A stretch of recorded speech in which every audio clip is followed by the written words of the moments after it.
Early Bitcoin pioneer Ian Freeman goes to trial in New Hampshire. Freeman is facing 8 counts related to tax evasion and operating an unlicensed money transmitting business. CONCORD, New Hampshire. Federal prosecutors say early Bitcoin pioneer and libertarian activist Ian Freeman and a group of his associates helped scammers and other criminals launder more than $10 million using Bitcoin through a network of Bitcoin vending machines and in-person and virtual cash for Bitcoin trades from 2016 until their arrests in 2021. Freeman is standing trial in New Hampshire this week to face federal charges related to tax evasion and the operation of an unlicensed money transmitting business. Freeman and a group of his associates, who have collectively been dubbed the Crypto Six, were arrested in a raid in March 2021. 4 of the Crypto Six, including Freeman's fellow radio host Aria DiMezzo, his former girlfriend Renee Spinella and her husband Andrew Spinella, and nobody, formerly Richard Paul, have taken plea deals. Though DiMezzo is not set to be sentenced until later this month, the other 3 defendants escaped with relatively lenient sentences, avoiding jail time. Another,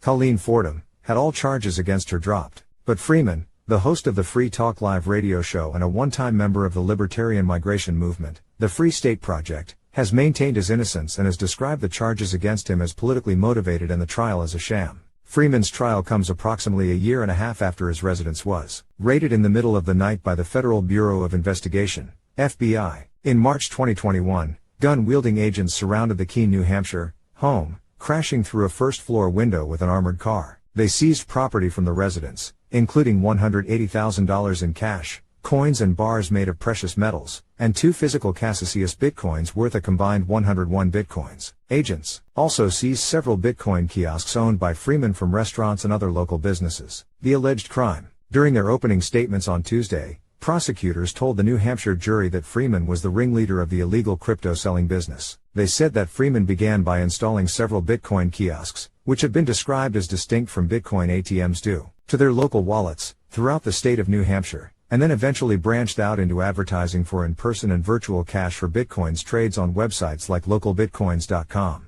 Freeman didn't ask a lot of questions of his customers, prosecutors told the jury, but charged his customers a premium, usually between 10% and 15%, for their privacy. Assistant U.S. Attorney Georgiana McDonald described Freeman's golden rule of telling his customers that what you do with your Bitcoin is your business and not to give him more information. McDonald said that Freeman's bank accounts were often shut down, which is why he enlisted the help of his friends and colleagues, whom he asked to help him by opening bank accounts, sometimes in their own names, but also by forming religious entities. Prosecutors say that DiMezzo, who described herself as a transsexual Satanist anarchist while running as the Republican candidate for Cheshire County Sheriff in 2020, opened an account for the Reformed Satanic Church, and nobody opened another for the so-called Church of the Invisible Hand. McDonald described the churches, of which a multitude are involved in Freeman's operation, including the Shire Free Church, the entity that owns Free Talk Radio, as little more than letterhead for Freeman's operation. Customers of Freeman's virtual cash for Bitcoins business, whom prosecutors say include scammers preying on the elderly with romance scams or Nigerian prince scams, were allegedly directed to send money to one of the bank accounts associated with the Crypto Six, using descriptions like purchase of rare coins or to avoid flagging the attention of the banks.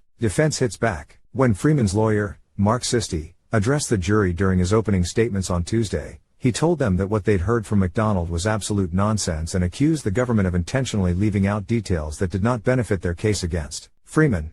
Just because it's the federal government, and just because it is an assistant U.S. attorney saying it, doesn't make it true, Sisti told the jury. Just because it's an FBI investigation doesn't make it credible. Sisti described Freeman as a gentle, non-violent man who helped victims of scams rather than perpetrating them, and had even helped with crypto-related investigations. The churches implicated in his operation were real institutions, Sisti argued, which had done things like set up an orphanage in Uganda and help local businesses in New Hampshire set up Bitcoin payment systems. Freeman, Sisti said, operated his business in the open and kept records of his transactions, including pictures of his customers' driver's licenses, on his computer. Why would you hold on to licenses and pictures if you're scamming? You ditch that junk as quick as you could, Sisti told the jury. It makes no sense. Sisti said Freeman often declined to do business with suspicious customers, including an undercover agent who claimed to be a heroin dealer. Sisti said the agent put $20,000 in one of Freeman's Bitcoin kiosks even after Freeman told him he wouldn't do business with him in person as he'd requested. McDonald told you he said no before this clown went to a vending machine, without Freeman's permission by the way, and dumped $20,000, Sisti said. What's he supposed to do? Put an armed guard in front of his vending machine? Sisti also pushed back against McDonald's assertions that Freeman ignored red flags in his customers and looked the other way when dealing with scammers. He referenced the case of one potential witness, a 76-year-old woman who, over 6 days, transferred her entire life savings, $755,000, to a romance scammer who then allegedly traded the cash for bitcoins via Freeman, who charged a 10% fee. What bank did the little old lady use? Sisti wondered aloud to the jury, that was so highly regulated yet missed the classic red flags of her pulling out enormous sums of money in less than a week? Show me that bank president, Sisti said. Because that guy should be sitting next to me, instead of Freeman. The tax issue. In addition to the unlicensed money transmitting business charges and 2 counts of money laundering, one that applies to his entire operation and one for allegedly selling Bitcoin to an undercover FBI agent posing as a drug dealer, Freeman also faces 4 counts of tax evasion. Ian Freeman just doesn't like to pay taxes, McDonald said. Freeman would probably agree with her statement. Though he's only being charged for attempting to evade taxes from 2016 to 2019, Freeman told New York Magazine last year that he hasn't paid federal income tax since 2004. He's not alone. Libertarians, as a general rule, oppose federal taxes, and the phrase taxation is theft has become something of a political meme for many. One trial attendee, who introduced himself pseudonymously as Bear, like the right to bear arms.